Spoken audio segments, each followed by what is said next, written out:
welcome.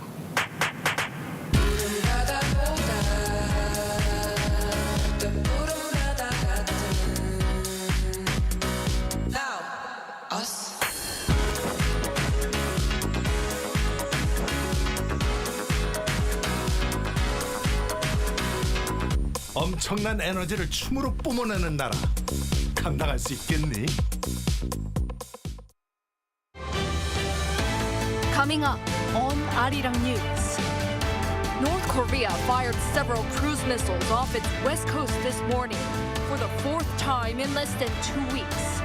Experts say such testing is likely to continue. On the first month of the new year, South Korea saw its inflation easing to a 6-month low. But because of the freezing weather, fruit and vegetable prices continue to remain high. The Winter Youth Olympics, the 14-day journey of Gangwon 2024 that hosted hundreds of the world's best young athletes, came to a close last night. From the training camp to Team Korea's golden finale, we have a wrap-up of the sporting spectacular.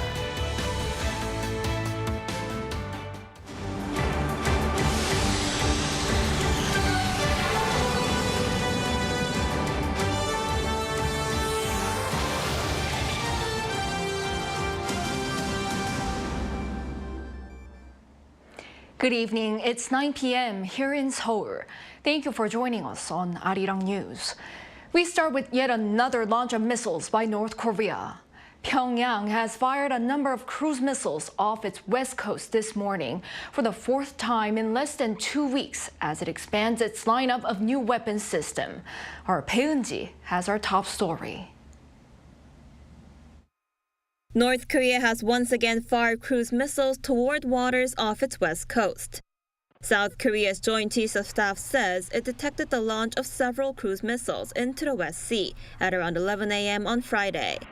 It said the military has been closely coordinating with the U.S. to monitor additional signs of North Korean provocations, and that intelligence authorities of Seoul and Washington are currently conducting detailed analysis of the latest launch. Friday's launch was the North's fourth of a cruise missile in 10 days.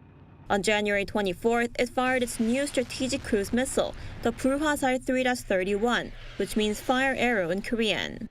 3 days later, it tested the same type of missile from a submarine. Then, earlier this week, its Hwasar 2 cruise missile, claiming that it was aimed at sharpening its counterattack and strategic strike capabilities.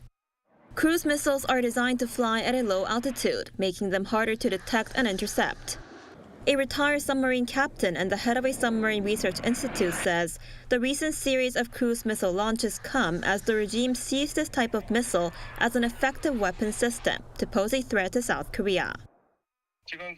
Until now, North Korea has been showcasing nuclear weapons aimed at hitting long-range targets like the US mainland.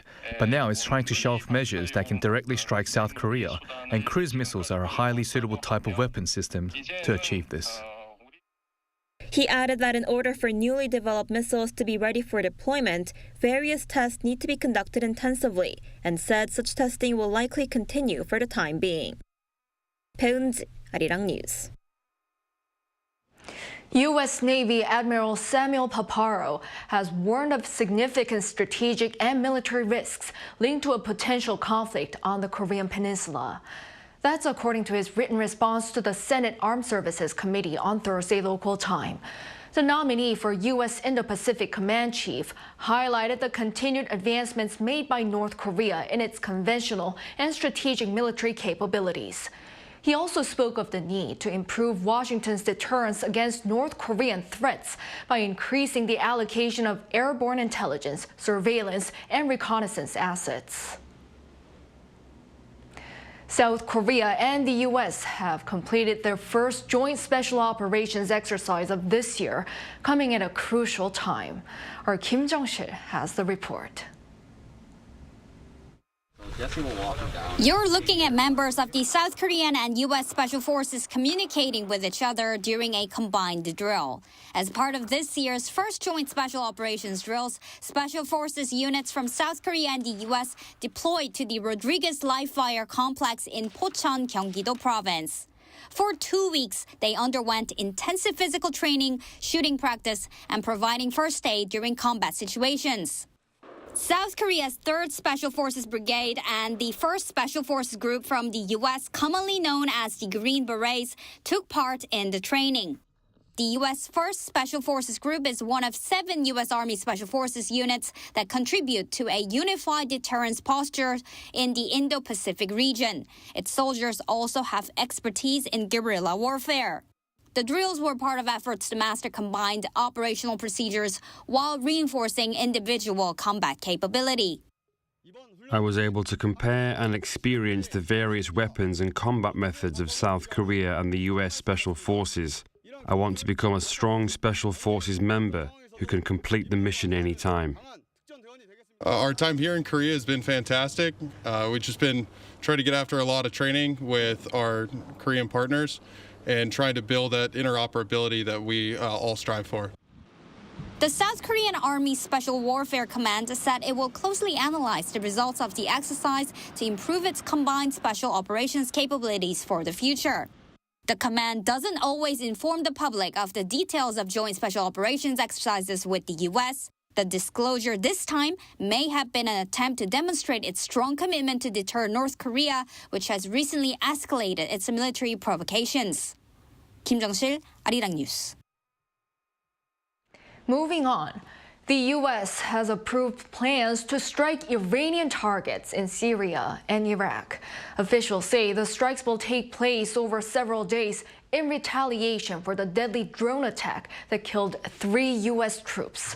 Our Yi Seung-jae has more. In response to the deadly drone attack that killed 3 U.S. soldiers in Jordan on Sunday, Washington has approved plans for a series of strikes against Iranian targets in Syria and Iraq. According to CBS News, U.S. officials said these strikes will take place over a number of days, with weather conditions likely to dictate when they begin. Although the U.S. military can attack even in poor weather conditions, it believes that visibility is important to prevent accidentally attacking civilians near the target. In response to the timing of the attack, White House National Security Council spokesman John Kirby said he would not comment on specifics, saying that hinting at the timeline for strikes would be the worst thing he could do. However, he stressed that President Biden had made up his mind on retaliation plans against the deadly drone attack in Jordan, adding the strikes would be a multi-layered approach over a period of time. Washington recently confirmed that Iran-backed Islamic resistance in Iraq, an umbrella group of militias, was responsible for Sunday's attack. It also assessed that the drone used in the attack was manufactured in Iran. Yi Seung-jae, Arirang News. Meanwhile, Israel says its next target in the Gaza Strip is Rafah, near the border with Egypt, where more than half of Gaza's population are taking shelter. Its Defense Minister Yoav Gallant said on Thursday that Israel has successfully dismantled the Hamas operation in Khan Younis and will reach Rafah to eliminate terror elements. The majority of Gaza's 2.3 million population is displaced in the enclave's southern cities, including in Khan Younis, where Israeli forces have reportedly attacked major hospitals.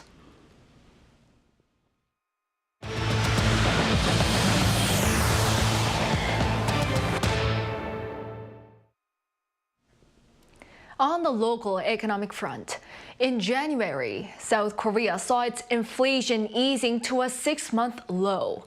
But because of the freezing weather, fruit and vegetable prices continue to remain high. Our Moon Hae-ryun has the latest numbers.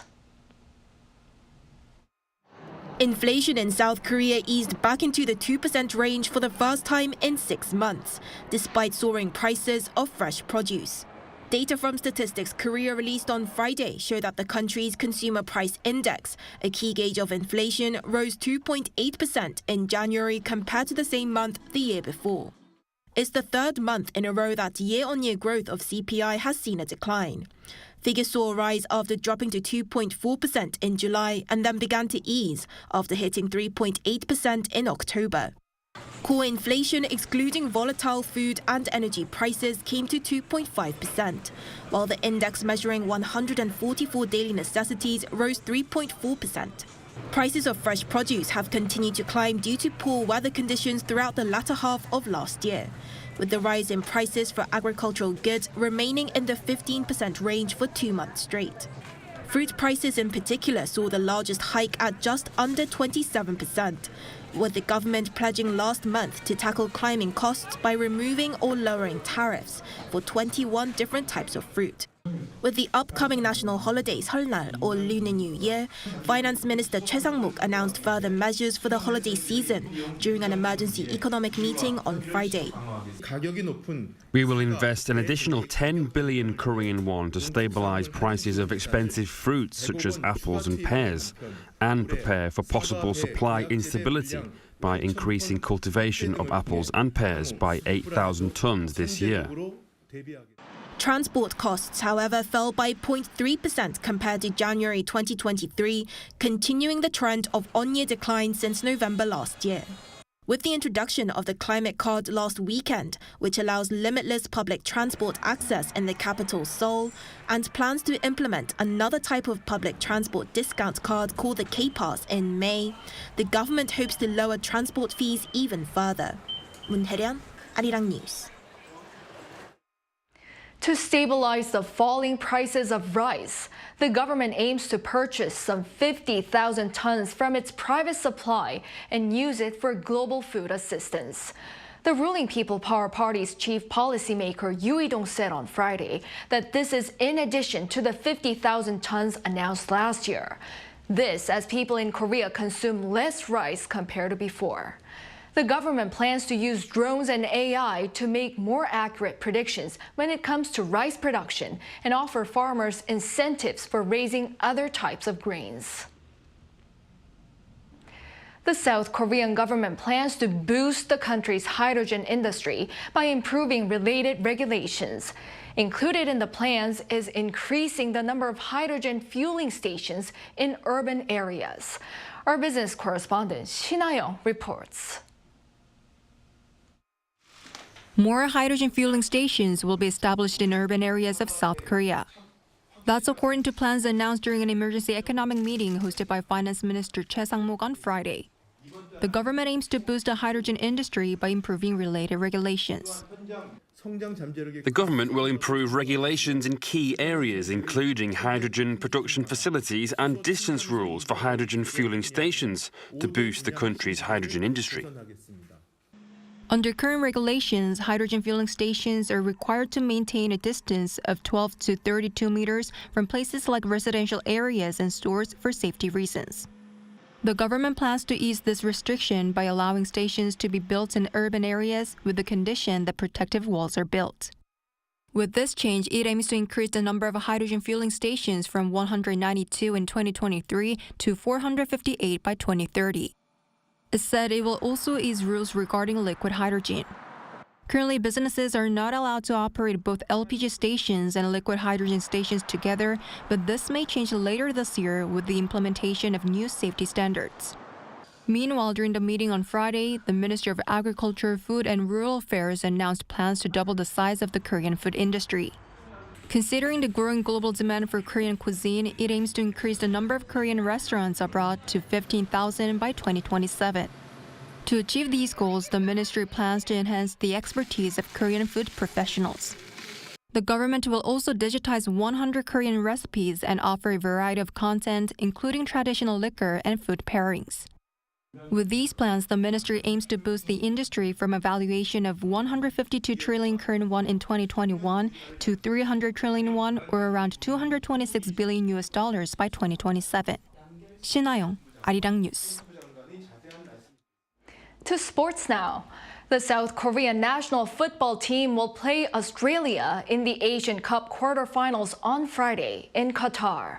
The match will start at 6:30 p.m. local time at Al Janoub Stadium in Qatar, or 12:30 a.m. on Saturday here in Korea. In Tuesday's round of 16 match against Saudi Arabia, South Korea won on penalties 4-2 after the match finished tied following extra time. Meanwhile, Australia defeated Indonesia 4-0 on Sunday. The two teams met previously back in 2015 in the final of the Asian Cup, which ended with a victory for Australia, 2-1. The Winter Youth Olympics, the 14-day journey of Gangwon 2024 that hosted hundreds of the world's best young athletes, ended its run last night. From the training camp to Team Korea's golden finale, our culture correspondent Song Yoo-jin has a wrap-up. It's the end of another sports spectacle. With the Gangwon 2024 Winter Youth Olympic Games having come to a close, here's a look back on the Games with some key words. Scale. The fourth Winter Youth Olympic Games was the biggest of its kind to date. We witnessed remarkable performances from 1,800 athletes representing 78 national Olympic committees across 15 disciplines in 7 sports. This beat Lausanne 2020's record of 1,788. Some 500,000 spectators visited Gangwon 2024, surpassing the organizing committee's goal of 250,000. The next keyword, legacy. This is Korea's second time hosting the Winter Olympics after Pyeongchang 2018. For Gangwon 2024, we didn't build any new venues and used already existing ones. The organizing committee's total budget was 96.7 billion Korean won, 3.5% of the budget allocated for Pyeongchang 2018. And then there's the soft legacy. 25 out of 100 athletes who participated in the Pyeongchang 2018 Legacy Foundation's New Horizons Academy, a training camp for young athletes from countries where winter sports are not accessible, qualified for Gangwon 2024. Out of them, Tunisian bobsledder Jonathan Lurimi and Thai bobsledder Agnes Kampeol won the first Winter Olympic medals for their countries. Yeah, so it started with this program, New Horizon Academy, who gave me the opportunity to try out different winter sports, and I fell in love with bobsleigh, so I started to proceed bobsleigh. Korea.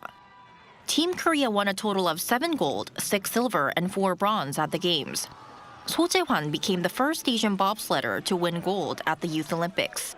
Kim Hyun-kyung became the first Korean male to medal in figure skating, not winning 1, but 2 gold medals. Snowboarder Lee Chae-woon also won 2 gold. Culture. Gangwon 2024 offered an array of cultural events such as a DJ skate night, lessons from Olympians, and winter sports tryouts. The most memorable aspect was Team Korea clinching the gold medal in the figure skating team event. In terms of festivities, I enjoyed the traditional Korean food tastings and the photo booth. From the 1988 Seoul Summer Olympics to Pyeongchang 2018 and now Gangwon 2024, Korea's Olympic heritage continues. 송유진, Arirang News, Gangneung. If you're planning to meet some of the most iconic, young, and innovative designs this weekend, Seoul is the right choice. The city's iconic fashion week is back, and our Choi Soo-hyung gives us a glimpse of that. Seoul Fashion Week is known for its innovative and eclectic style, often blending traditional elements and modern trends. 2024 Seoul Fashion Week's fall and winter season embarked on its 5-day run on Thursday. This season, some Korean fashion designers famous among young people gather at Dongdaemun Design Plaza and Seongsu S Factory, the country's fashion hub.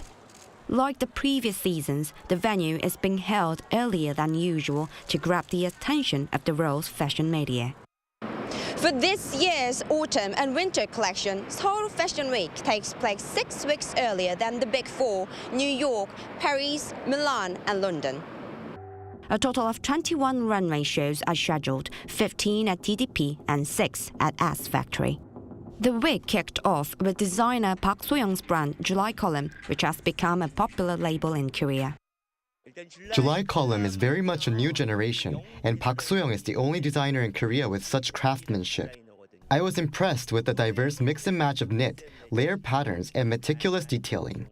I think the designer tries to balance between classic with fresh and international while also embracing a distinct Korean aesthetic.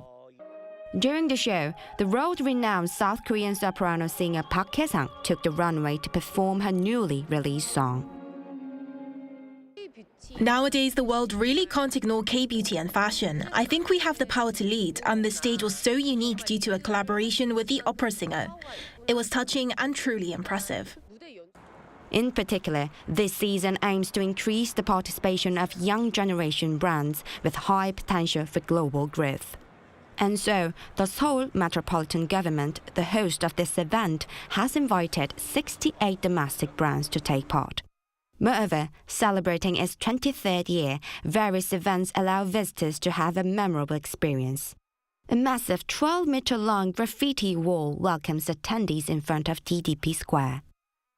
I think Korean people in general, they're very well coded. Like every time I see them, their pants always go with their shirts, their shoes always go with everything. Also, the fashion differs from the place that you're in. Like if you go to Hongdae, you'll see like more street fashion, and Shinsa is like more like professional look. The event will run until February 5th, showcasing diverse talent and contributing significantly to the global fashion scene. Choi Soo-hyung, Arirang News. In other news, from kimbap to mandu and bibimbap, Korean snacks and foods continue to become popular around the world. The latest addition to this list are K-snacks like Hoppang and yakgwa. Our Yoon-jin has the story. The steamed bun Hoppang is one of the most popular winter snacks in Korea.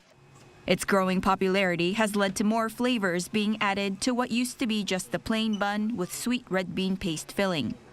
Now there are flavors like black sesame, injeolmi, and even kimchi, and demand for these buns continues to increase by the year. They're easily available at convenience stores and are a filling warm snack.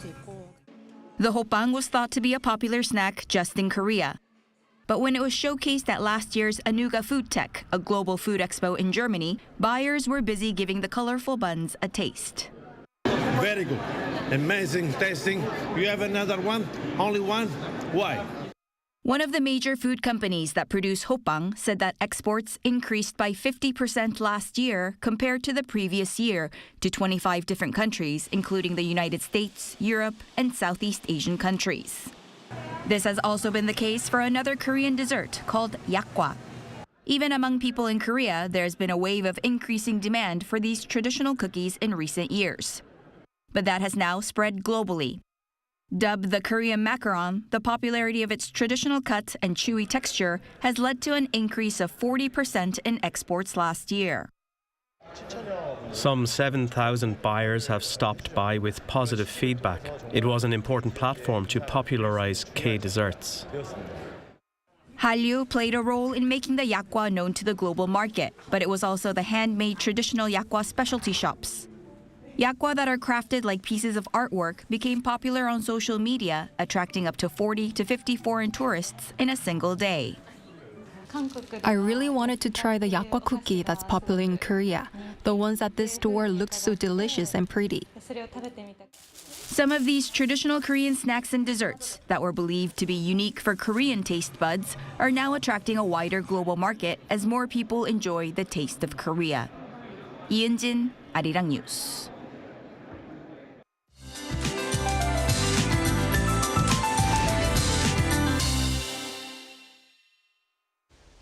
Daytime temperatures felt like early spring today.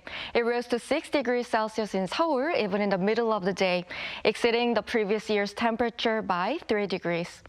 This weekend will also be mild all over the country. Daily highs will get up to 10 degrees on Sunday, which is Ipchun on the lunar calendar, informing us that spring is starting. While the weather stays mild, fine dust has been an issue nationwide. Tomorrow, Chungcheongnam-do and Jeollabuk-do provinces will see bad levels of ultrafine dust. High waves are expected on the east coast and Jeju Island. Please pay attention to safety accidents approaching the coast. Tomorrow, Daejeon and Gyeongju will start off at -1 degrees. Daytime conditions will get a touch warmer. Daejeon, Gwangju, and Daegu will get up to 10 degrees Celsius. Starting with the southern parts of the country on Sunday, rain or snow will come around across the rest of the country on Monday. That's all for Korea. Here are the weather conditions around the world.